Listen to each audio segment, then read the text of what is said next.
Welcome back to my mental health and crime channel. My name is Huda London. This is the case of the Idaho. May the victims rest in peace. Condolence to the families. Today I'd like to go back to the case and talk a bit about Kaylee Gongalves. May she rest in peace. This was one comment that was put in on Facebook in the beginning of this case. This is all speculations and theories. The person said, so about the interview with the dad saying she did or didn't call 911. I understand there's a lot of debate over what he actually said. So obviously no one called 911 during the actual assault. But it could be referring to a prior call found at a timeline of events on a site that reference a 911 call from the bar the prior night. This timeline was posted long before the debate. So 911 was called to the corner club the night before. And I've heard that before. And we've heard that CJ, I believe his name was bothering Kaylee and all, and he was thrown out, and it was said that Jack Showalter was thrown out from the corner club on the 11th of November 2022, the night before the girls and Ethan were unalived. Now let's think, what else was happening on the 11th? I think we need to go back to the 11th of November 2022. I've always said from the beginning, I'm interested in all the victims' victimology, right from, not even when they were born, right from 2 years maybe, or maybe into their whole college life, to see what kind of friends they had, what changes was happening, what behavior changes was being noticed from them. It was a Vandals night. So that whole weekend was a busy party weekend. Almost everyone was drinking. This was a party house. It was known as a party spot. We heard Eric Gower, the driver, saying that. And we've heard the taxi driver telling the local news that this was a party place. He used to drive people there to get drugs, allegedly. So this party was the center party going on, usually. You can see the state of the house. Let's be honest, these are young college kids, so I'm not putting them down, but the truth has to be told to find out exactly what happened. And the truth is right in front of our eyes. They demolished this house for a purpose. Too many fingerprints was there. This case was too complicated to solve. We have 3 unidentified male DNAs in the house, 3 unidentified mixed DNAs, male mixed DNAs under Madison Morgan's nails. There was red liquid on the railing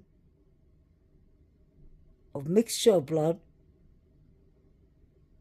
There was red liquid in weird places, but there wasn't enough red liquid that it looked like a crime happened in the houses. It could have happened anywhere else. Why not? We've seen that before. People do move bodies. I hate to say that. Trigger warning. Now let's come back to this post. So the police were called to the corner club the night before. Was his name CJ? The young man who was bothering Katie and other females, and he got chucked out. So did Showalter. And Showalter said he doesn't know Katie. Strangely enough, they all were at the corner club, is what we heard. But whatever happened on the corner club that night, the night before, could have continued, if I'm not wrong. Where was the CJ guy? Does he know Showalter?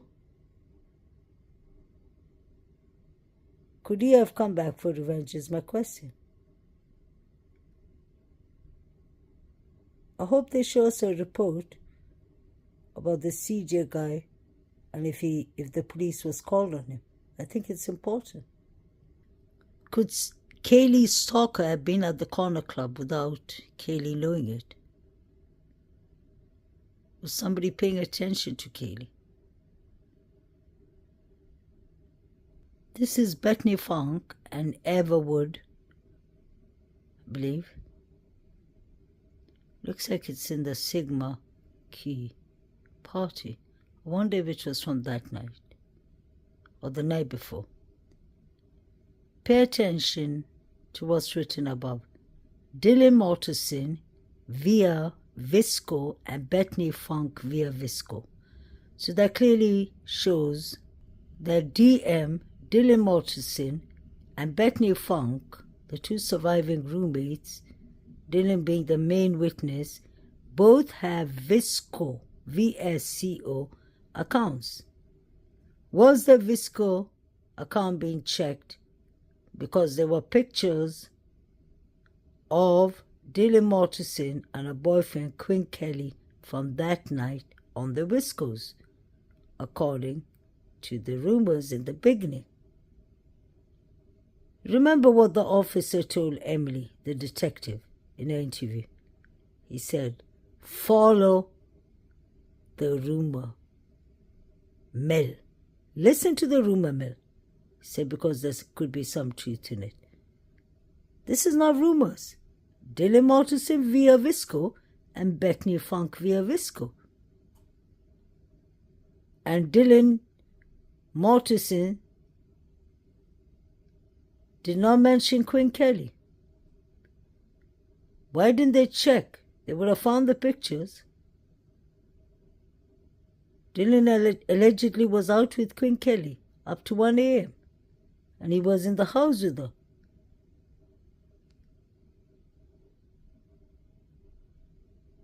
Are they trying to tell us that Ethan and Zana did not take one picture that night? But yet again, DM was uploading pictures.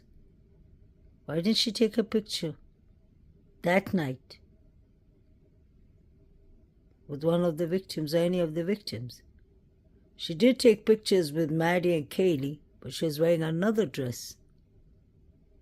It was a sleeveless dress, sleeveless mini dress. But it wasn't a sleeveless dress with long arms. Both the girls have the same dresses on. So was this the sorority party night? Yes, it was, definitely. But what I'm out for is look at the time she uploaded it. 13th of December, 3:33 in the morning. It's the timing that I'm out for. So she was uploading pictures and looking like that at 3:33. Is she trying to say Koberger came after 25 minutes and I lived them all? I thought she said she was down. She was in her room. She never said she came out of her room. Wasn't she supposed to be sleeping or something? Something's not right with these people's alibis. The same thing here. Pay attention on the left-hand side. Dylan Mortensen is Dylan M. 26, is it? Uploaded this picture on the 13th of November 2022 at 3:33 a.m. She was busy uploading pictures.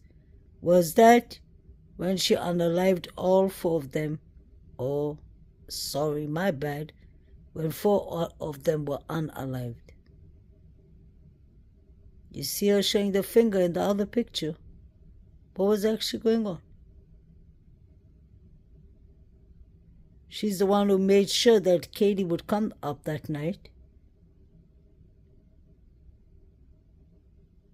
I know this picture is very blurry, but on the left-hand side, that is Dylan Mortensen, near the sliding door. On the right-hand side, that is Quinn Kelly, her boyfriend.